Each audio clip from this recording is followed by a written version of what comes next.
time and I met this 7-year-old girl. Not like a raging party, not a slumber party either, okay? I don't want you guys to think that I troll around for 7-year-old girls, because I don't do that anymore. No, but she comes up to me, she goes, "Hi, my name is Gulpreet, but you can call me Bonnie." And I was like, "What, Bonnie? Yo, where did you get that from? Could you imagine how embarrassing it is for her mother to introduce her 3 daughters? She's like, "Hello, this is Jaspreet, this is Manmeet, and this is Bonnie." Stupid girl. I met another guy at this party. His name was Super Patel. His name was Super Patel. His first name was Super. I was so impressed with that. I got to know him a little better. He had 2 brothers, great and phenomenal. They adopted a 4th kid. They didn't like him very much. They named him Average. No, but our upbringings are different, right? Like, as Indians, we have very, very different upbringings.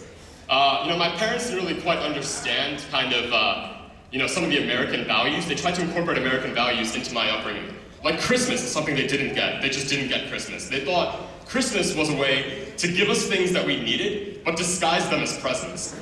So I would come down, I was so excited. I'd come down, I'd open it, and I'd be like, "This is a toothbrush and an exercise ball." And on the card, my dad wrote, "Brush your teeth, fat ass." And at the bottom, he wrote, "Love, Santa." Damn it, Dad. No, but sex is another thing, right? Our Indian, they never talk about sex with us. We never get the birds and the bees talk. My dad gave me the birds and the bees talk. And he used such a weird metaphor when he tried to do it.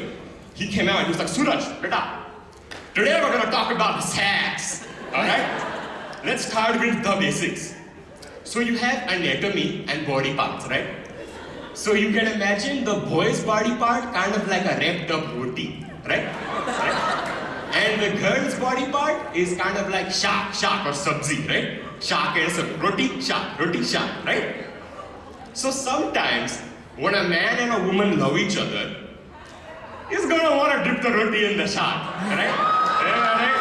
And that is called sex. Okay. Now, couple rules to remember. You must use protection, right? You know when Asna Ben takes the thepla over to Bharti Ben's house, she wraps it in tinfoil, right? My dad, want me to wrap it in tinfoil? He goes, "No, more like a saran wrap kind of thing that you do just fine. Otherwise, it might get a little moldy. Then you're gonna want to go see a doctor."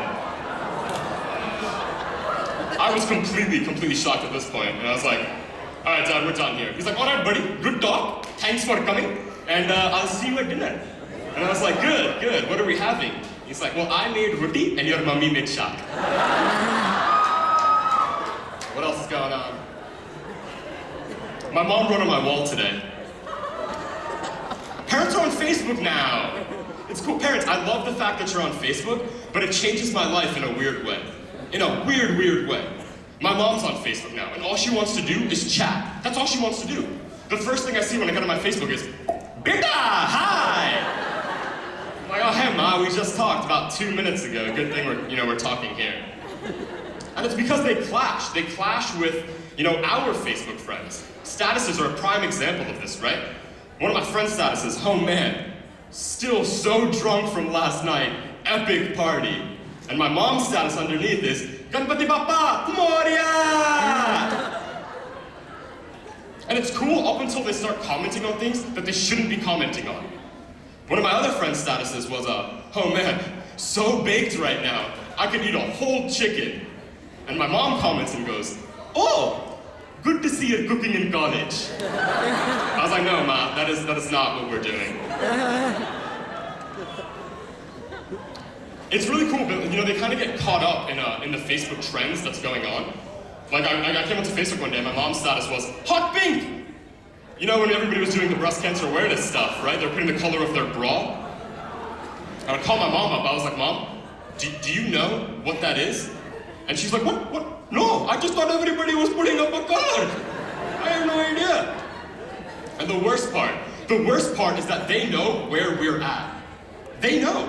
I got a call at 11 o'clock on a Friday night. My mom's like, "Suraj, beta, where are you?"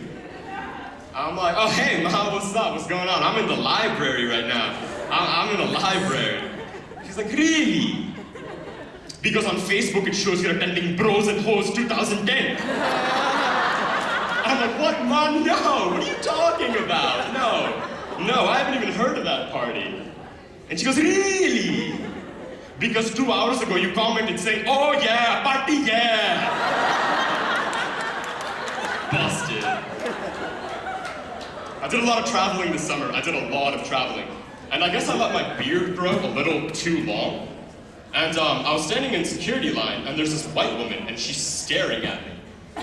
And I'm like, holy crap. I can't believe that after all these years, we're still being profiled based on a beard. I'm wearing a shirt that says Bieber Fever. What the hell am I really gonna do this play? So I'm like, you know what? I'm gonna teach her a lesson. So, I get through security, and she's standing next to this other Indian guy, so she's having a terrible day. So I get through security, and I'm like, I'm gonna teach this woman a lesson. So I gather my stuff, I look at the other Indian guy, and I go, hey, Aftab, good luck on your mission.